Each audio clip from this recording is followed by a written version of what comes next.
Hello, I am Olin Kritianipa from Group 4 and this is our project for the 21st Century Literature for our task performance. Now, I have here, ano na po pangalan niya? Nelia Francisco Talilinda po. Okay po, si Ma'am Nelia po. So, I'm gonna ask you po kung ano po yung mga mythical stories or mga kababalaghan or history stories na alam nyo na galing dito sa Jensen. First of all, yung history ng gaya ng General ng Gaisano, kasi noong una, mga talahib yan talaga siya. O talahib talaga yan siya, parang yan nilalagay yung mga ibang basura, minsan yan nilalagay yung mga ng palay, yung mga palay na hindi ba yung mga waste ng palay. Opo. Tapos maganda man din niya na sa pagluluto. Mukha kami dyan. Pagkatapos, yun ang ginagawa namin luto, mga para pang luto namin. Kasi sa lapad niya masyado, yan nila kay pa man yan. Noong sa katagalan ng panahon, siguro ilang taon pa yung nakaraan, hindi na, wala na, nagawa ng binildingan na, tsaka na yung na ng Gaisano. Kasi ang daan dyan, ang daan dyan maliit lang kasi talahiban man yan siya. Siguro mga 1980s. 1980, oo, noong 1980. Ganyan pa ang situation dito sa may Tsaka yung mga daan, mahirap ang daan dito, talagang lubak-lubak. Ngayon, maayos na umunlad na talaga siya. Kasi, doon man kami galing nag-transfer na kami dito, 1984. Pagkatapos, nandun kami sa Bula. Sa mga yung kababalaghan, mga yung mga kababalaghan na mga nakikita namin, doon yun nasa Bula. Ngayon, sa bahay namin talaga mismo. Talagang maraming nakikita yung mga katulong namin. Tapos, nagtataka sila sa gabi, yung mga display namin sa divider namin, mga man yan, sasakyan na maliliit doon, yung mga tumutunog na siya. Yung mga katulong namin, tumatakbo na. Pagkatapos, wakawakan niya, wala pa naman yun ng sira na gun, pero hindi pa talaga siya. Natatakot sila. At saka marami rin ako, sa bagay, hindi ko man din nakita, yung mga kapitbahay namin, yung nagsasabi na, minsan daw, mayroong nagtayo doon sa aming, bintana. Tapos pagtingin daw nila kay marami ang kapitbahay namin, na kami ba para squatter kasi yung mga bahay ganyan. Pag naglabas sila mga alas 12 ng gabi daw, mag-ihi doon sila sa labas, nakatingin daw sa kanilang ganun. Tapos pagtakbo na sila, kinatakot sila. Pero sa amin, hindi man din namin nararamdaman. Sa doon siguro, nagpapakita lang ng mga kanilang sa kanila nagpapakita, sa amin hindi naman. Parang imahinasyon lang din mo. Hindi, yun na nga. Hindi din natin alam kung totoo ba yun o hindi. Kasi sa amin mismo, talaga ko sa akin, hindi ko pa man din nakita. Nagtataka lang sila na nagsasabi na, Api, paano nakita ba namin yung kuwan? Tapos ang damit niya puti. Siguro, ganun pa. Siyempre, hindi natin alam. At saka yung mga ganyan na bagay kasi hindi natin nakikita. So, di ba nakakakita? Opo. Depende lang talaga sa Oo. Depende lang sa paniniwala siguro. Opo. Kasi yung ibang naniniwala, kumaano sila. Parang kapag maniniwala ka, mas na-attract mo yung Oo.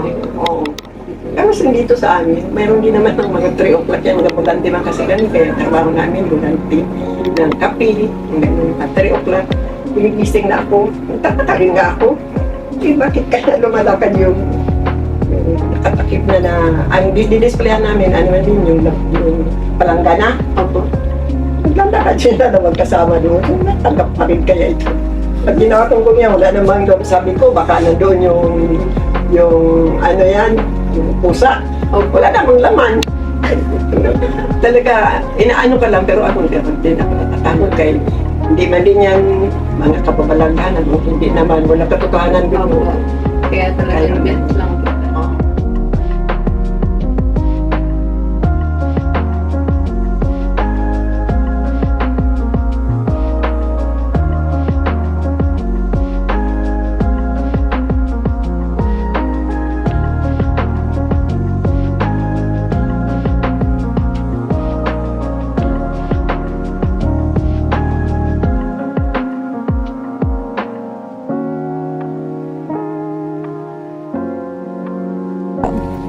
Hi, I'm Raimish P. Cadavinia from Group 4 and this is Chinabeth Salientes.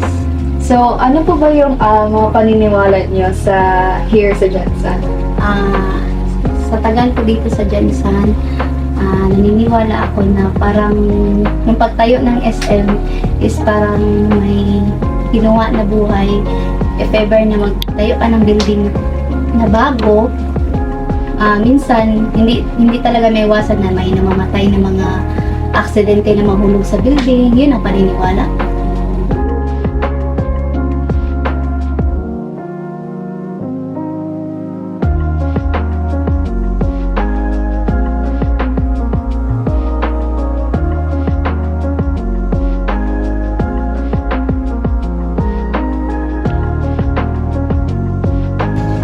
Good afternoon, ma'am. Thank you kay nagyan kayong karong adlaw nga magpa-interview sa inyo ha para sa amo ang group project. Anyway, naalang ko i-ask ma'am nga mga few questions lang na naa ba kay mga beliefs nga antod karon di kay buhat ya po nimo or mga medical stories or mga history stories nga diri na hitabo sa Jensan. No, Sam. Pero gikan pa ni siya sa ako ang lola. Mama siya sa akong papa. She passed away last 2015. According to her, ang yan gito sa mga especially magpakasal ta, dili pwede na karong tuiga, halimbawa mas doon ang imuhang igsuon karong 2018, about 2018 siya kasulod. So dili pwede yung isa ka igsuon nga magpakasal po at the same year kay mo na siya yung ginatawag nga sukob.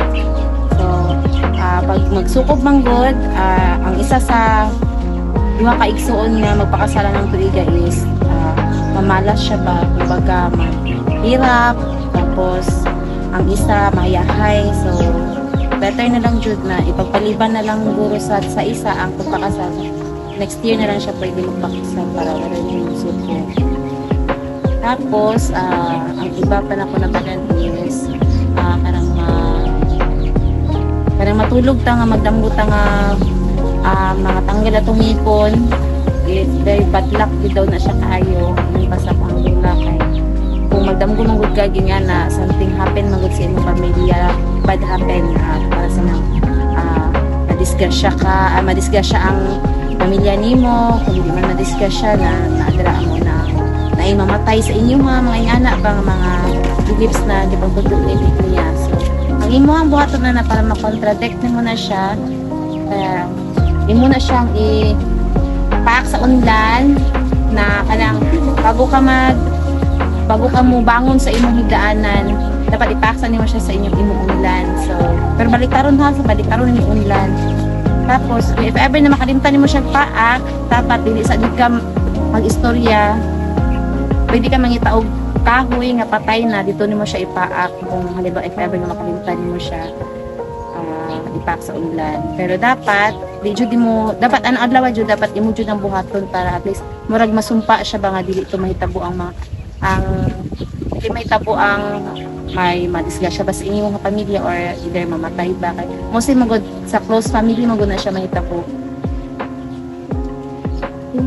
Nga pa kay mga other stories, ma'am, na sa mo About sa kanang nasa ng patay patay manggod daghan jud ta kaayo og kang mga superstitious belief ana sama na lang sa karang pag diba ang lungon sa minatay dalon sa inyong balay dalon sa inyong balay. So kung asa man siya ni Agi, halimbawa man ni Agi niyo siya pasod sa inyong balay sa portahan. So if ever man nga kana inubong na siya, dili niyo siya pwede ibalik dito sa portahan ninyo. Kung asa man ninyo agi siya una-una, dapat dili siya dito ninyo iagi pag inyo na ipagawa siya para ilubong na. Dapat iagi niyo something like sa bintana or either sa kanana may portahan nga buhain yung portahan dito sa pikas na portahan kay para ka nang masumpa gud siya nga minsan nang pag-ibalik nimo siya ang kanang ilang kalag mo na magbalik-balik.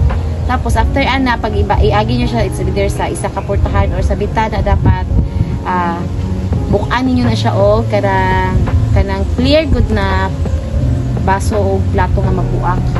Tapos kana po siya, dapat kana siya pupog na siya tanan, dili kay kanang porket nakabuak lang ka, okay na, dapat kana siya i-sure jud na nga kusog ang pagpundak ana sa lungon, or mapupog jud siya kay may tendency man gud minsan kapila nang pud man gud ta naka-encounter no na mga tutag ka ng kanang panyar nga minsan magbuak sila is dili jud siya mapupog na minsan kanang marag tuuyod ko ana balik-balik ang kaluluwa ba.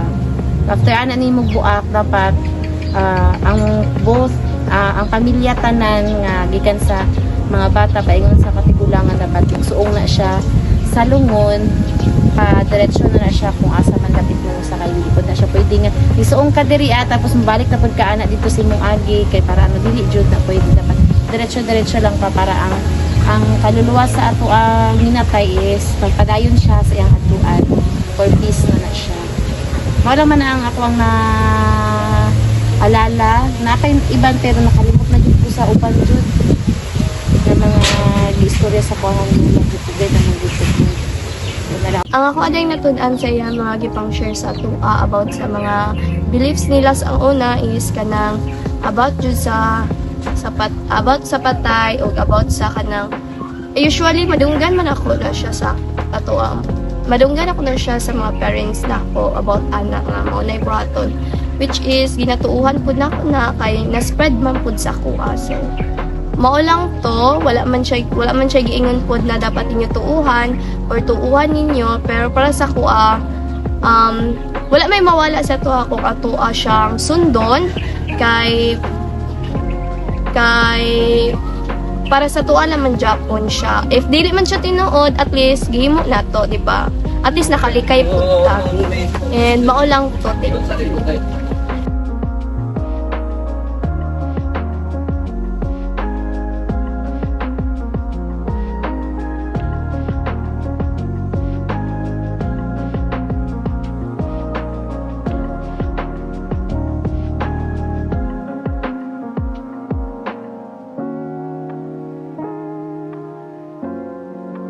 Magandang umaga sa lahat. Nandito po tayo ngayon para interviewin ang aking kuya at para ibahagi niya sa atin ang mga kwentong gawa-gawa na nangyari dito sa General Santos City. Magandang umaga sa lahat. Nandito ako ngayon sa inyong harapan upang maibahagi sa inyo ang aking nalalaman tungkol sa gawang-gawang kwento dito sa General Santos City simula sa aking pagkabata. So, ang alamat ng anin na dagat ay isang gawa-gawa kwento tungkol sa 7 manibagang dagat dito sa General Santos City. Bawat isa ay may natatanging katangian at kapangyarihan. Ang unang dagat ay ang dagat ng nagpapagaling ng anumang karamdaman. Ang pangalawang dagat ay ang dagat ng lakas na nagbibigay ng higit sa tao ng lakas. Ang ikatatlong dagat ay ang dagat ng karunungan na nagbibigay ng walang hanggang karunungan.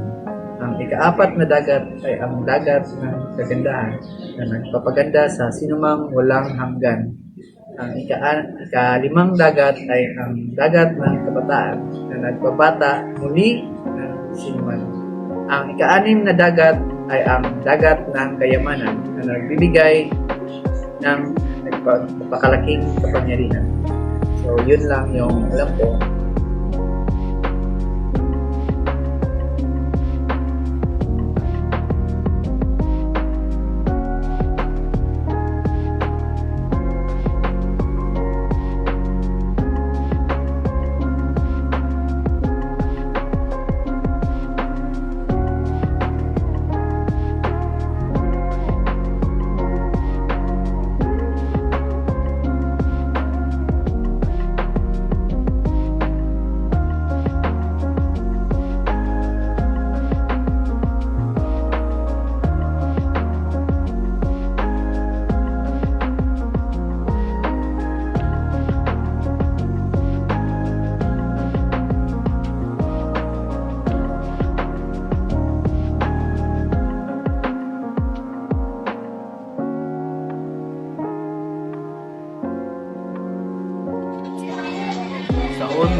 among lugar sa Jensan ay kulungan nga sa among balay na istorya.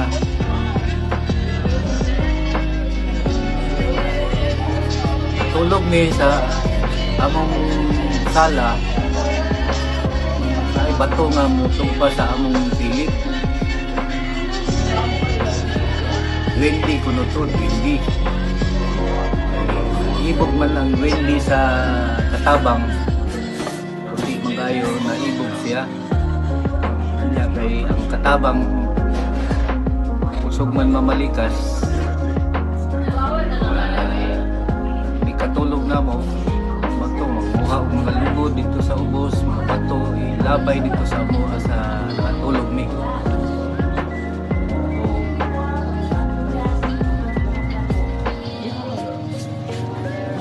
Ora to wala man to siya kay kadto ko nung bindihan dala lang sa bagyo man to. Nagtabok sa balay bigla nagpuyo na sa kisame. Sa Kisame? Niya. Oto, nilalabay nila bato sa gabi matulog dito. Maning hadlok. Nawala na ba siya? Nawala man tong katabang diyan. Hawa na ba? Nawala. Wala may gialay ko. Wala. Wala kasi. Awa si Kasi. Kuan ito, expected ko nga makita mo na mo ang bato ang ipamuha sa ubos. Lugod na sa ubos. Ipamigsa dito sa mga. Dili lang, dili. Wala may lagi na ikot. Wala may lagi na ikot. Wala may naunsa sa mga. Okay. Okay. Salamat, Col.